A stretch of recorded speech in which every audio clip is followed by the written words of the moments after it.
मैं Shagufta Shaikh Nagesh Karasgi Orchid School channel में आप सभी का फिर से एक बार स्वागत करती हूँ। बच्चों, हम कक्षा 4 का हिंदी पाठ्य पुस्तिका का पिछली तासिका में पाठ क्रमांक 9 धोबी का गधा इस पाठ को पढ़ा था। साथ ही साथ इस पाठ के कुछ कठिन शब्द और एक वाक्य में उत्तर भी हमने पढ़े थे। प्रस्तुत पाठ में हमें शिक्षा का महत्व समझाया गया है कि किस तरह अगर हम अनपढ़ और अशिक्षित रहेंगे तो हमें जीवन में बहुत सारी दिक्कतों का सामना करना पड़ेगा, कि हम लोग आसानी से बेवकूफ़ बन जाते हैं। अगर वही हमारे पास शिक्षा प्राप्त रहेगी या हमें ज्ञान रहेगा तो हमें कोई भी परेशानी नहीं होगी और कोई भी हमें बेवकूफ़ नहीं बना सकता। तो इसलिए हमें इस पाठ से हमें यही सीख मिली कि हमें भी पढ़ लिख कर एक अच्छा इंसान बनना है, ताकि आपके जीवन में कोई भी परेशानी ना हो। चलो इस पाठ का अगला भाग देखते हैं। इस पाठ के हमें प्रश्न उत्तर देखने हैं, लेकिन इसके पहले जो पिछली तासिका में हमने जो एक वाक्य में और कठिन शब्द जो देखे थे उसका सिर्फ हम पुनर्अध्ययन कर लेते हैं, उसके बाद हम अगला भाग पढ़ेंगे। तो इसके पाठ के कठिन शब्द देखे थे। जो पहला कठिन जो शब्द था इंसान। इंसान का अर्थ क्या होता है? मनुष्य, आदमी। चमत्कारी, करामती। चमत्कारी, करामती, ये सिर्फ हम पुनर्अध्ययन के लिए पढ़ रहे हैं कि आपको बस उस याद आ जाए इसलिए। समस्या, परेशानी। समस्या, परेशानी। पीछा छुड़ाना, जान छुड़ाना। पीछा छुड़ाना, जान छुड़ाना। प्रशिक्षण, नियमित रूप से दी जाने वाली शिक्षा। प्रशिक्षण, नियमित रूप से दी जाने वाली शिक्षा, एजुकेशंस। प्रधान, मुखिया या नेता भी कह सकते हैं। मालिक, स्वामी। मालिक, स्वामी। व्यवहार, बर्ताव। तो व्यवहार का विलोम शब्द क्या है? दुर्व्यवहार। अगर हम किसी के साथ अगर गलत व्यवहार करें तो उसको होता है दुर्व्यवहार, मतलब उससे अच्छे से बर्ताव नहीं किया जा रहा है। व्यवहार, बर्ताव, ये उसका पर्यायवाची शब्द है। उसका अर्थ है अजीब, अद्भुत। अजीब, अद्भुत। गेरुआ, साधुओं का भगवा वस्त्र। जो साधु लोग जो पहनते हैं केसरी रंग का जो पहनते हैं उसको कहते हैं गेरुआ, साधुओं का भगवा वस्त्र। तपस्या, साधना। तपस्या, साधना। बहादुर, साहसी। बहादुर, साहसी, ब्रेव। मंदबुद्धि, कम अक्ल का। मंदबुद्धि, कम अक्ल का। ये हमने कठिन शब्द देखे थे। इसके बाद बहुविकल्पीय प्रश्न हमने जो देखे थे। सही उत्तर पर सही का निशाना लगाइए। केशव के पास कौन सा जानवर था? प्रस्तुत पाठ में हमें एक जानवर के बारे में बताया गया। तो जो केशव धोबी था तो उसके पास कौन सा जानवर था? घोड़ा, गधा, ऊंट। तो केशव के पास कौन सा जानवर था? गधा। तो गधे की यहाँ पे आपको सही का निशाना लगाना है। शिक्षक गधे को इंसान बनाने के कितने रुपए मांग रहा था? तो जब गधे ने कहा था, जब धोबी ने कहा था कि मेरे गधे को इंसान बनाया था, तो शिक्षक ने उससे कुछ शर्त रखी थी। तो उन्होंने उस शर्त में कितने पैसे मांगे थे? 10,000, 100, 1,000। तो इसका सही जवाब क्या है? 1,000। केशव ने स्वयं को ग्राम प्रधान का क्या बताया? केशव ने स्वयं को ग्राम प्रधान का क्या बताया? दोस्त, मालिक, नौकर। तो केशव ने स्वयं को ग्राम प्रधान का मालिक बताया। साधु कहाँ तपस्या कर रहा था? साधु कहाँ तपस्या कर रहा था? जंगल में, गुफा में या पहाड़ पर? तो साधु गुफा में, शहर के बाद जो गुफा थी वहां पे तपस्या कर रहे थे। इसका दूसरा प्रश्न है, पाठ के आधार पर रिक्त स्थानों की पूर्ति कीजिए। जैसे पहला है केशव बहुत डैश हुआ था। तो इसका सही जवाब क्या है? तो केशव बहुत थका हुआ था। दूसरा है, अरे यह तो कोई डैश आदमी है। ये प्रस्तुत वाक्य केशव ने शिक्षक के बारे में कहा था। तो यहाँ पे क्या था? अरे यह तो कोई चमत्कारी आदमी है। तीसरा है, केशव खुश होकर किसके पास पहुंचा? तो केशव खुश होकर किसके पास गया था? तो केशव खुश होकर शिक्षक के पास पहुंचा। चौथा है, तुम डैश वस्त्र पहने उस साधु से मिलो। तो साधु ने कौन सा वस्त्र पहना था? गेरुआ। तो तुम गेरुआ वस्त्र पहने उस साधु से मिलो। 5वां है केशव ने डैश में उनकी दाढ़ी पकड़ ली। तो केशव ने साधु की दाढ़ी पकड़ ली, तो तब उस टाइम पे उसका क्या था, मतलब वो किस रूप में था, तो बहुत ज्यादा क्रोधित था। तो केशव ने गुस्से में उनकी दाढ़ी पकड़ ली।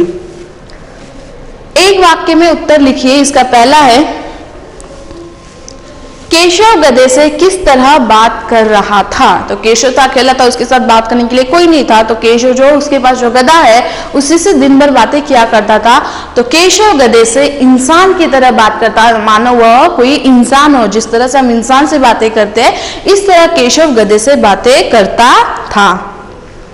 दूसरा है बच्चे कहाँ शोर मचा रहे थे। बच्चे कहाँ शोर मचा रहे थे। तो बच्चे कक्षा में यानी क्लास में, बच्चे कक्षा में शोर मचा रहे थे।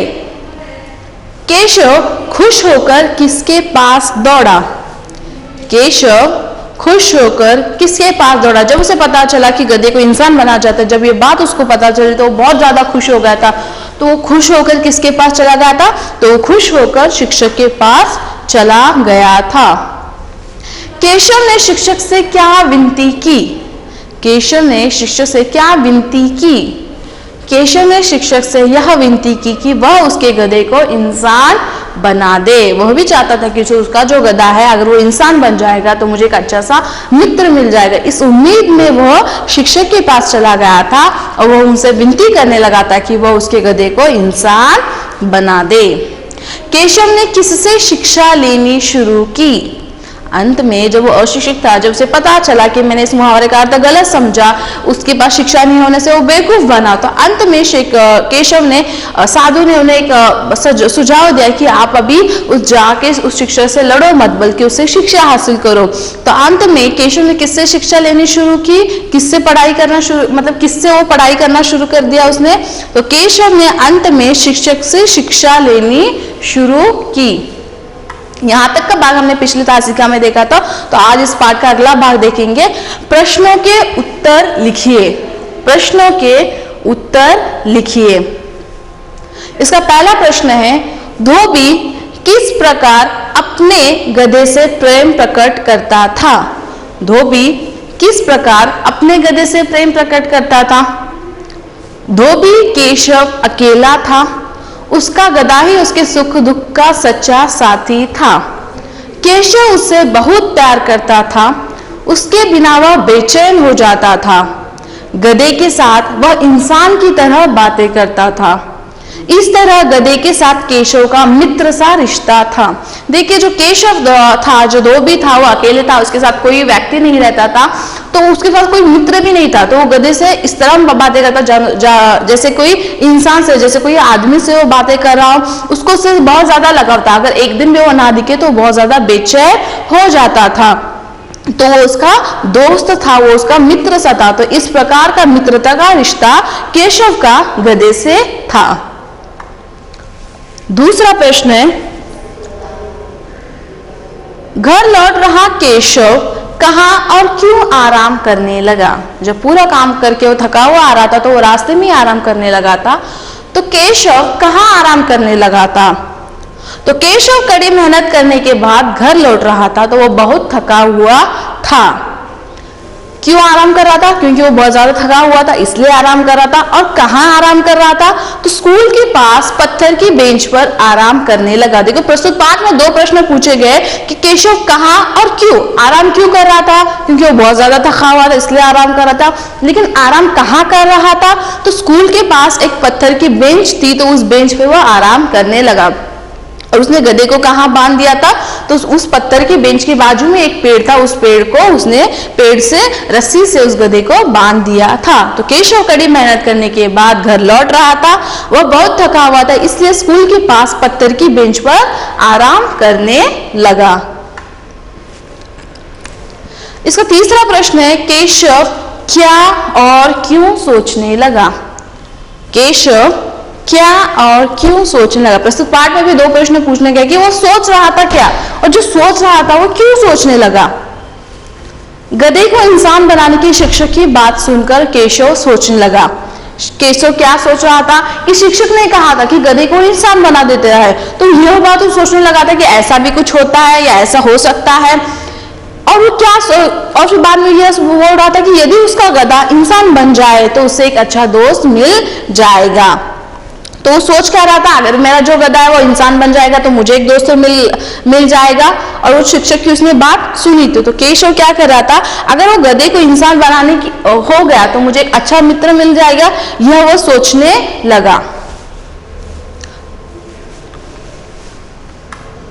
चौथा प्रश्न है, शिक्षक ने केशव के सामने गधे को इंसान बनाने की क्या शर्त रखी?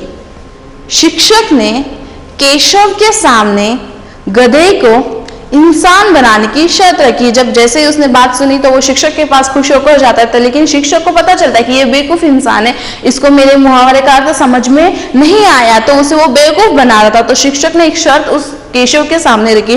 तो क्या शर्त उसने रखी थी? तो शिक्षक ने केशव के सामने शर्त रखी कि यदि वह उसे 1000 दे दे तो वह 6 महीने के अंदर उसके गधे को इंसान बना देगा। तो शिक्षक ने उससे कुछ पैसे की मांग की कि वो मुझे 1000 रुपए दे दे, और साथ ही साथ कुछ समय मांगा, 6 महीने का समय उसने उससे उस केशव से मांगा ताकि वो गधे को इंसान बना दे। तो इस उम्मीद में भी कि मेरा गधा जो इंसान बन जाएगा, मुझे एक अच्छा मित्र मिल जाएगा, इस उम्मीद में भी केशव के पास जो जमा पूंजी उसने की थी, जो पैसे उसने जमा करके रखे थे, जो सेविंग करके रखे थे, वो सारे पैसे उसने उस शिक्षक को दे दिए थे, इस उम्मीद में कि मुझे एक अच्छा सा मित्र मिल जाएगा। 5वां प्रश्न है, शिक्षक ने केशव से पीछा छुड़ाने के लिए क्या झूठ बोला?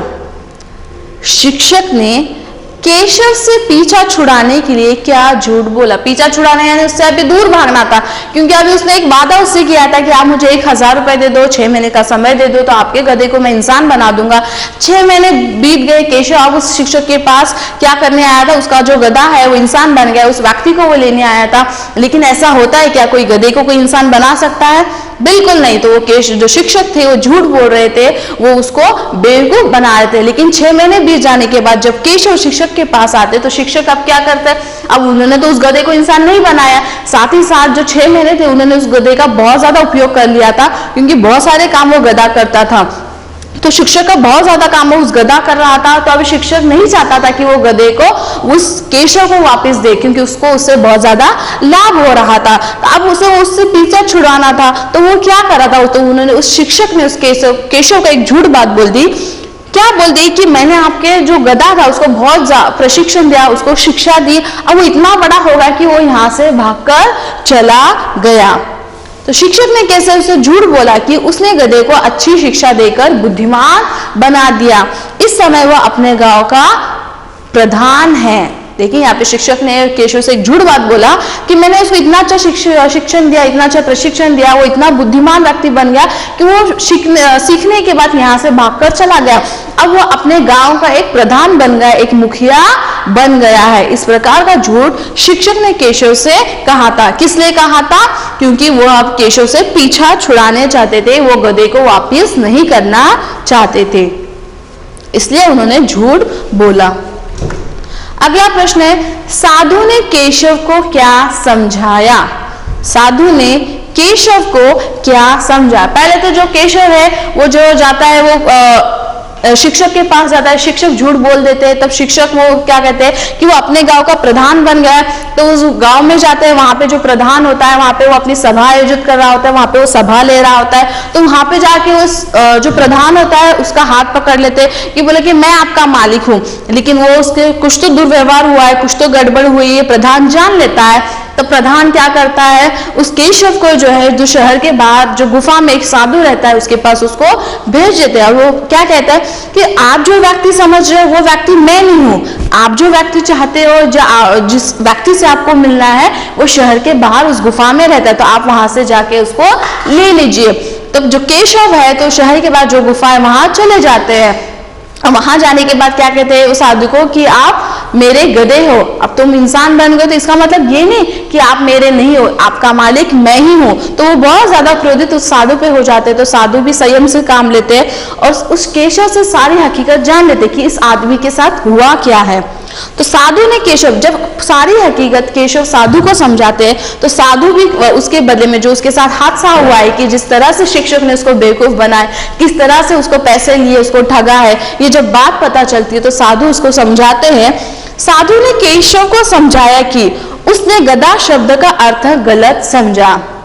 साधु ने केशव को समझा कि प्रस्तुत जो शब्द था, जो गधा है, यह हम ऐसे ही किसी मंद बुद्धि को हम लोग इस शब्द का उच्चारण करते, तो प्रस्तुत मुहावरे का अर्थ जो है तुमने गलत ले लिया। अगर तुम ये शिक्षित होते तो तुमको ये समझ में आ जाता। इसका मतलब सच में नहीं है कि शिक्षक कोई गधा है, उसको इंसान बना रहा है, तो तुमने इस शब्द का जो अर्थ है जो तुमने गलत समझ लिया।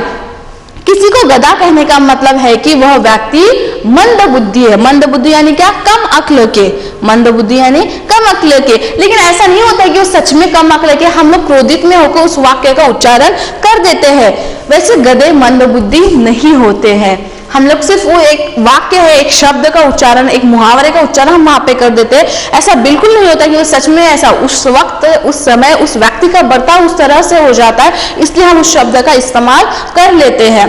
तो वैसे गधे मंद बुद्धि नहीं होते। उससे अपनी अज्ञानता दूर करने के लिए शिक्षक से शिक्षा लेना जरूरी है। साधु ने केशव को समझाया कि तुमने जो शिक्षक की बात सुनी थी, उसने एक शब्द का उच्चारण किया था गधा, तो तुमने इसका अर्थ, इस मुहावरे का अर्थ तुमने गलत ले लिया।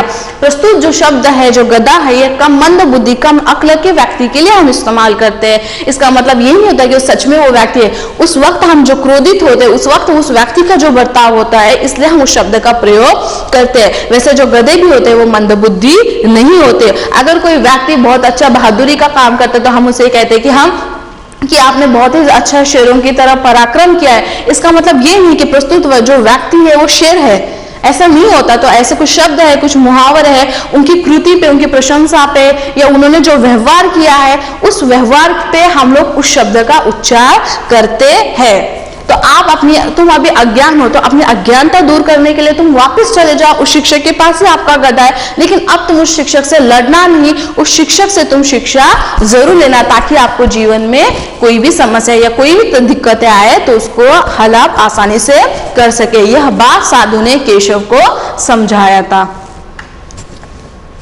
अगला है, इस कहानी से आपको क्या सीख मिलती है? प्रस्तुत कहानी जो हमने पढ़ी थी धोबी का गधा, इस कहानी से हमें क्या सीख मिलती है? तो इस कहानी से हमें यह शिक्षा मिलती है कि व्यवहारिक तथा सांसारिक ज्ञान के लिए शिक्षित होना बहुत जरूरी है। देखिए, इस कहानी से हमें यही मिले कि हमारे जो जीवन में व्यवहार करना है, जैसे होता है रोज के जीवन में हमें जो होता है शिक्षा की जरूरत है। जैसे हम कोई दूध ले रहे हैं या कोई सब्जी ले रहे हैं, कोई मार्केट जाते हैं, तो वहां पे जाने के बाद क्या करते हैं? हम पैसों का लेन देन करते हैं, कुछ भी करते हैं। उस वक्त हमें क्या होना है? गणित का ज्ञान होना ज्यादा जरूरी है। अगर कोई अज्ञात है या किसी को कुछ नहीं आता, कोई अज्ञान है, मतलब वो अशिक्षित है, तो इस वक्त तो कोई भी तुमको आसानी से बेवकूफ बना सकता है। अगर तुम्हें पूरा प्रॉपर पता है कि हाँ ये इतना है, ये इतना है, कोई भी तुम्हें कुछ भी बोल देगा, तुम वो कर लोगे। तो इसलिए अगर हमारे पास वो शिक्षा है, उसका ज्ञान अगर हमारे पास है, उसका ज्ञान हमारे पास है, तो कोई भी हमें बेवकूफ नहीं बनाएगा। तो व्यवहारिक यानी रोज के जीवन में भी हमें शिक्षा होना बहुत जरूरी है, सांसारिक जीवन में भी हमें शिक्षा होना बहुत ज्यादा जरूरी है। तो किसी से व्यवहार करते समय, किसी दूसरे व्यक्ति से, और सांसारिक यानी रोज के जीवन में भी हमें शिक्षित होना बहुत ज्यादा जरूरी है। जरूरी नहीं कि हम लोग शिक्षा पढ़ के कोई बड़ा व्यक्ति ही बन जाए। शिक्षा जो है हमारे रोज के जीवन में भी इस्तेमाल होती है। तो इसलिए हर एक व्यक्ति को शिक्षित होना बहुत ज्यादा जरूरी है। तो प्रस्तुत पाठ से यही मिले कि हर एक व्यक्ति को शिक्षा हासिल करनी चाहिए। अगर वो अशिक्षित है, अनपढ़ है, तो जिंदगी में आसानी से बेवकूफ किसी से भी बन सकता है। तो इस पाठ के हो गए ये प्रश्न उत्तर। तो इस पाठ के जो अगला है प्रश्न है प्रश्न क्रमांक 5, नीचे लिखे शब्दों के लिंग बदले। लेकिन उसके पहले हम लिंग क्या है, इसके पहले भी मैंने आपको बताया था, लेकिन फिर से एक बार बताती हूँ। लिंग किसे कहते हैं? लिंग इंग्लिश में उसे ही जेंडर कहते हैं। लिंग को इंग्लिश में क्या कहते हैं? जेंडर कहते हैं। तो लिंग संस्कृत का शब्द होता है जिसका अर्थ होता है निशान। लिंग ये संस्कृत शब्द है, इसका अर्थ होता है निशान। जिस संज्ञा शब्द से व्यक्ति की जाति का पता चलता है। पुनः एक बार इसको मैं दोहराती हूँ। जिस संज्ञा शब्द, संज्ञा यानी नाम, जिस नाम से शब्द से व्यक्ति की जाति का पता चलता है उसे लिंग कहते हैं। इससे यह पता चलता है कि वह पुरुष जाति का है या स्त्री जाति का है। देखिए वास्तव में जो है लिंग 3 प्रकार के होते हैं, स्त्रीलिंग, पुल्लिंग और नपुंसकलिंग, लेकिन हिंदी में सिर्फ 2 ही लिंग का इस्तेमाल किया जाता है। एक तो होता है पुल्लिंग और दूसरा होता है स्त्रीलिंग। तो इस 2 ही लिंग का इस्तेमाल किया जाता है। तो लिंग के 2 भेद है। संसार में 3 जातियां होते हैं, पुरुष, स्त्री, जड़। इन्हीं जातियों के आधार पर लिंग बनाए गए हैं, लेकिन हिंदी में सिर्फ 2 ही लिंग होते हैं, पुल्लिंग और स्त्रीलिंग। ये इसके 2 भेद है, 2 प्रकार है।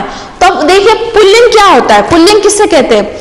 जिन संज्ञा शब्दों से, ये इसकी परिभाषा है, जिन संज्ञा शब्दों से पुरुष जाति का पता चलता है उसे पुल्लिंग कहते हैं।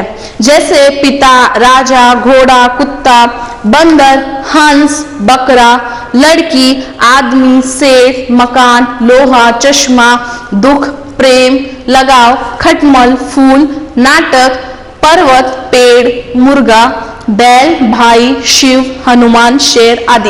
ये जो सारे है जो ये पुल्लिंग शब्द है, तो जिस शब्द से हमें पुरुष जाति का बोध होता है उसे पुल्लिंग कहते हैं। पुल्लिंग शब्द और उनके प्रयोग, यहाँ पे कुछ शब्द दिए गए, उनका एक वाक्य बनाया गया। जैसे प्राण, उसके प्राण उड़ गए। घी महंगा है, उनका अपराध क्षमा के योग्य है। अकाल, राजस्थान में भीषण अकाल है। तो इस तरह के यहाँ पे कुछ वाक्य बताए गए, कुछ शब्द दिए, शब्दों का वाक्यों में भी उपयोग करके आपको बताया गया है। अगला है स्त्रीलिंग। स्त्रीलिंग क्या होता है? जिन संज्ञा शब्दों से स्त्री जाति का पता चलता है उसे स्त्रीलिंग कहते हैं। जिस संज्ञा शब्दों से स्त्री जाति का पता चलता है उसे स्त्रीलिंग कहते हैं। जैसे हंसिनी, लड़की, बकरी, माता, रानी, जूं, सुई, गर्दन, लज्जा, बनावट, घोड़ी, कुतिया, बंदरिया, कुर्सी, पत्ती, नदी। ये सारे जो है स्त्रीलिंग शब्द है। ये सारे कौन से शब्द है? स्त्रीलिंग। तो ये जब शब्द आते हैं तो हमें कौन सी जाति का बोध होता है? तो हमें स्त्री जाति का बोध होता है। तो ऐसे शब्दों को हम क्या कहेंगे? स्त्रीलिंग। क्या कहेंगे? स्त्रीलिंग। ये जो सारे जो शब्द है वो स्त्रीलिंग शब्द है। तो इसके भी कुछ शब्द दिए कि उनका प्रयोग भी बताया गया। जैसे आदत, मुझे शराब पीने की आदत है। आय, मेरी आय ठीक है। आंख, उनकी आंख बहुत छोटी छोटी है। आग, घर में आग लग गई। इच्छा, मेरी इच्छा सोने की है। तो इस प्रकार ये स्त्रीलिंग के शब्द है और उनके प्रयोग भी बताए गए हैं। तो यहाँ पे कुछ शब्द जो पुल्लिंग शब्द है उनका परिवर्तन हमें स्त्रीलिंग में करना है। जैसे पुल्लिंग शब्द यहाँ पे जो दिया गया है पहले वाले साइड में, वो पुल्लिंग शब्द है, उन्हीं का परिवर्तन स्त्रीलिंग में दिया है। जैसे नर, मादा। नर जो ये पुल्लिंग शब्द है तो उसी का स्त्रीलिंग में परिवर्तन क्या होता है? मादा। नर, मादा। पुरुष, स्त्री। युवक, युवती। सम्राट, सम्राज्ञी। मोर, मोरनी। सिंह, सिंहनी। सेवक, सेविका। गायक, गायिका। शिक्षक, शिक्षिका। वर, वधू।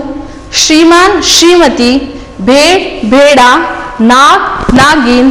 पड़ोस, पड़ोसिन। मामा, मामी। बलवान, बलवती। अध्यापक, अध्यापिका। पाठक, पाठिका। लेखक, लेखिका। दर्जी, दर्जीन। ग्वाला, ग्वालिन। मालिक, मालकिन। शेर, शेरनी। ऊंट, ऊंटनी। यहाँ पे मैंने कुछ शब्द जो बताए थे आपको, ये जो है पुल्लिंग के परिवर्तन स्त्रीलिंग में था, तो इस प्रकार के पुल्लिंग का परिवर्तन स्त्रीलिंग में हो जाता है। तो आप ही के पाठ में प्रश्न क्रमांक 5 दिया है, कुछ पुल्लिंग शब्द आपको दिए गए, उसका परिवर्तन आपको स्त्रीलिंग में करना है। तो देखिए पहला शब्द है आदमी। तो आदमी का दूसरा उसका स्त्रीलिंग में क्या होता है? औरत। आदमी का क्या होता है? औरत। दूसरा है मालिक, मालकिन। मालिक, मालकिन। मालिक, मालकिन। यह हो गया इसका, और जो पुल्लिंग का परिवर्तन स्त्रीलिंग में हो गया। अगला है शिक्षक। शिक्षक का क्या आएगा स्त्रीलिंग में? शिक्षिका। शिक्षक, शिक्षिका। आप अपनी किताब में भी पेंसिल से इसको पूरा करना है। शेर, शेरनी। पुल्लिंग का परिवर्तन शेर, शेरनी। अगला है अध्यापक। ये पुल्लिंग है, अगर ये स्त्रीलिंग में क्या आएगा? अध्यापिका। अध्यापिका। टीका। अगला है साधु। साधु है जो पुल्लिंग है, तो वही अगर स्त्रीलिंग में होगा तो क्या आएगा? साध्वी। साधु, साध्वी। साधु, साध्वी। हिरण, हिरण का स्त्रीलिंग में क्या आएगा? हिरनी।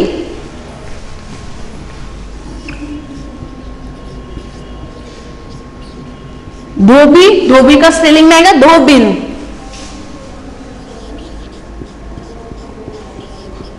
हमने कक्षा 3 में भी स्त्रीलिंग पुल्लिंग को पढ़ा था, लिंग के भेदों को हमने पढ़ा था। अगला है गधा, गधी।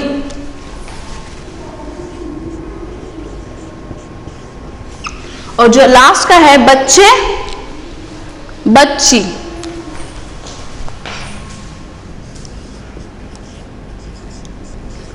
तो यह हमने पढ़ा था लिंग। लिंग के दो भेद होते हैं, स्त्रीलिंग और पुल्लिंग। वैसे तो वास्तव में 3 होते हैं, लेकिन हिंदी में सिर्फ 3 का इस्तेमाल, 2 ही का भेद का इस्तेमाल किया जाता है, स्त्रीलिंग और पुल्लिंग। जिस शब्द से, जिस संज्ञा से हमें पुरुष जाति का बोध होता है उसे पुल्लिंग कहते हैं। जिस शब्द से या जिस संज्ञा से हमें स्त्री जाति का बोध होता है उसे स्त्रीलिंग कहते हैं। तो यहाँ पे हमने कुछ शब्द जो देखे थे, जो उनका क्या करना है? परिवर्तन, पुल्लिंग शब्दों का स्त्रीलिंग में परिवर्तन किया जाता है। अगर ऐसा ही होता है कि आपको स्त्रीलिंग शब्द दिया गया और उसको पुल्लिंग करना है, जैसे मैंने औरत दिया तो उसका पुल्लिंग क्या आएगा? आदमी। अगर मैंने शिक्षिका दिया तो उसका पुल्लिंग क्या आएगा? शिक्षक। तो इस प्रकार से आपको परिवर्तन करना है। जो प्रस्तुत शब्द दिए गए आपको आपके पाठ्य पुस्तक में भी लिखना है। तो चलिए इस पाठ में और एक है आपका प्रश्न क्रमांक 6, कोष्टक में से सही विलोम शब्द चुनकर लिखिए। यहाँ पे कोष्टक में आपको जो शब्द दिए गए उसके सही जवाब भी दिए गए, बस सिर्फ उस कोष्टक में से सही जवाब चुनकर आपको नीचे लिखना है। सभी ने मेरे साथ ही अपने पाठ्य पुस्तक में अपना कार्य पूरा करना है।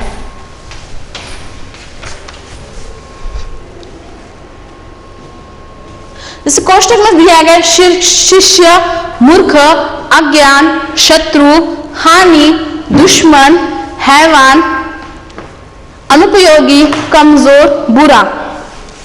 तो यहाँ पे जैसे पहला वाला दिया है क, लाभ। लाभ का विलोम शब्द है लाभ, यानी क्या? फायदा होना। अगर फायदा हुआ है तो उसका विलोम क्या होता है? नुकसान होना। तो वो फायदा का, अब जो फायदा है इसका मैं पर्यायवाची शब्द बता रही हूँ, तो फायदा यानी लाभ, और तो फायदा का उल्टा क्या होता है? नुकसान। तो नुकसान का दूसरा शब्द क्या है? हानि। लेकिन वो अभी छोड़ दीजिए, यहाँ पे देखिए लाभ। लाभ यानी फायदा होता है, तो लाभ का अब विलोम शब्द क्या है? हानि। लाभ का विलोम शब्द क्या है? हानि। तो दूसरा शब्द यहाँ पे बताया गया बुद्धिमान। बुद्धिमान यानी जिसको बहुत ज्यादा ज्ञान होता है। लेकिन अगर किसी को ज्ञान नहीं है, वो अज्ञान है, तो इसे क्या कहेंगे? बुद्धिमान। मूर्ख मतलब जिसी को ज्यादा जो ज्ञान नहीं होता, बुद्धिमान, मूर्ख। दूसरा है ज्ञान, मतलब जिसको नॉलेज है, जिसे को सब कुछ पता होता है। अगर किसी को नहीं पता तो उसी का विलोम शब्द क्या है? अज्ञान। ज्ञान, अज्ञान।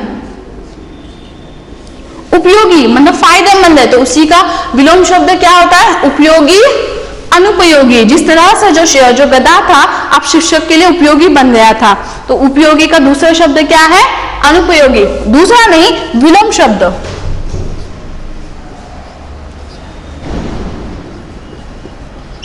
अनुपयोगी। अगला प्रश्न है मित्र। मित्र का दूसरा है विलोम शब्द क्या है? मित्र, शत्रु। मित्र, शत्रु। मित्र, शत्रु। अगला है इंसान। इंसान यहां पे दिया गया है इंसान, हैवान। तो इंसान, हैवान, ये उसका विलोम शब्द हो गया हैवान।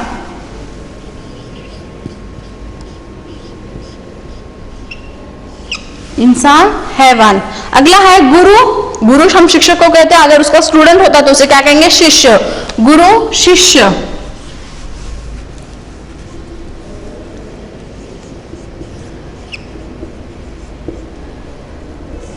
गुरु, शिष्य। दोस्त। दोस्त उसका विलोम शब्द है दुश्मन।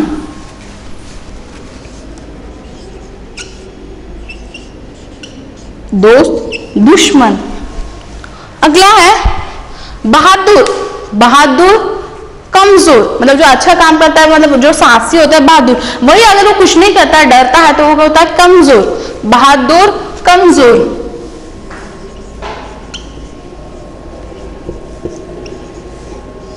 बहादुर, कमजोर। भला, बुरा। भला, कमजोर, हमने बहादुर, कमजोर, भला, बुरा। तो ये ऐसे विलोम शब्द है। कोई शब्द का अगर उसका विपरीत अर्थ होता है तो उसे विलोम शब्द कहते हैं। लाभ, हानि, बुद्धिमान, मूर्ख, ज्ञान, अज्ञान, उपयोगी, अनुपयोगी, मित्र, शत्रु, इंसान, हैवान, गुरु, शिष्य, दोस्त, दुश्मन, बहादुर, कमजोर, भला, बुरा। तो विलोम शब्द किसे कहते हैं? कोई शब्द का अगर विपरीत अर्थ होता है, विपरीत अर्थ वाला शब्द होता है, उसे विलोम शब्द कहते हैं। तो इस प्रस्तुत पाठ के आज हमने जो है प्रश्नों के उत्तर देखे, साथ ही साथ जो लिंग होता है, लिंग किसे कहते हैं? लिंग मतलब लिंग से हमें क्या होता है? किसी जाति का बोध होता है। और लिंग के कितने प्रकार होते हैं? 2 प्रकार है। वैसे तो वास्तव में 3 प्रकार है, लेकिन हिंदी में सिर्फ 2 ही का इस्तेमाल किया जाता है। और वो 2 कौन से? स्त्रीलिंग और पुल्लिंग। तो पुल्लिंग क्या होता है? किसी शब्द से, किसी संज्ञा से हमें पुरुष जाति का बोध होता है तो उसे पुल्लिंग कहते हैं। किसी शब्द से या संज्ञा से हमें स्त्री जाति का बोध होता है तो उसे स्त्रीलिंग कहते हैं। लेकिन कुछ ऐसे शब्द होते हैं जो दोनों का भी हमें बोध कराते हैं, तो वो भी है, आगे हम उसको देखेंगे। और साथ ही साथ इस पाठ के जो हमने विलोम शब्द देखे थे, विलोम शब्द क्या? जो शब्द दिया गया है उस शब्द का विपरीत अर्थ जो होता है वो उसको हम लिखते हैं। जैसे यहाँ पे हमने देखा था लाभ, हानि, ये उसका विपरीत अर्थ है तो इसे कहते हैं विलोम शब्द। तो इस पाठ से हमें यह शिक्षा मिली थी, मतलब यह सीख मिली थी कि हमें शिक्षा कितनी महत्वपूर्ण है, हमारे जीवन में शिक्षा का क्या महत्व है। तो हर एक व्यक्ति को शिक्षित होना बहुत ज्यादा जरूरी है। और एक मैं आपको काम बता दूं, इस पाठ के नीचे प्रश्न 7, 8, 9 ये आपको कुछ प्रश्न दिए गए। ये रचनात्मक कार्य है, ये आपको खुद से करना है, ये आप विद्यार्थियों को, आप छात्रों को स्वयं से करना होता है। जैसे यहाँ पे बताया गया प्रश्न क्रमांक 7, बूझो तो जानो। यहाँ आपको पहेलियां दी गई है। जैसे दिया है दिन भर ढोता बोझ, एक मैं आपको समझा दूं, दिन भर ढोता बोझ कमर पर कभी नहीं शर्माता हूं, मेरी यह मजबूरी देखो फिर भी डंडे खाता हूं। तो ऐसा कौन सा जानवर है जिसके बारे में ये बताया गया है? देखिए पुनः एक बार मैं बताती हूँ, दिन भर ढोता बोझ कमर पर कभी नहीं शर्माता हूं, मेरी यह मजबूरी देखो फिर भी डंडे खाता हूं। तो ऐसा कौन सा जानवर है? बूझो तो जानो। ये पहेलियां है, आपको उस जानवर को पहचानना है। तो ये कौन सा है? गधा। कौन सा जानवर है? गधा। तो आगे आपको और भी पहेलियां दिए, चंट चतुर चालाक बहुत, क्या रखे उसका नाम, एक डांट में देखो भैया करने लगे सलाम। तो यहाँ पे जो आगे पहेलियां दी है, ये सारा जो कार्य आपको खुद से करना है। और प्रश्न क्रमांक 8 दिया गया, नीचे दी गए विचित्र जानवरों को देखकर बताइए कि इस विभिन्न अंग किस किस जानवर के लिए गए हैं। जैसे आपको यहाँ पे बताया गया है इस प्रश्न में कि आपको जो है, आपको यहाँ पे एक चित्र दिया गया, उस चित्र के उसके जो कान अलग जानवर के, उसके पैर अलग जानवर के, उसके जो फेस है, जो उसका मुंह है वो अलग जानवर का है। तो कौन कौन से जानवर का है उसका नाम आपको लिखना है। और साथ ही साथ निम्नलिखित वाक्यों को चित्रों की सहायता से मुहावरों द्वारा पूर्ण कीजिए। जो सारा एक्टिविटी है, जो सारा रचनात्मक कार्य है, छात्रों को स्वयं करना है। उम्मीद है कि इस पाठ को आप समझ चुके हो, साथ ही साथ जो शिक्षा, इस पाठ से जो सीख मिली है उसको आपने हासिल की है कि किस प्रकार शिक्षा हमारे जीवन में महत्वपूर्ण है। धन्यवाद।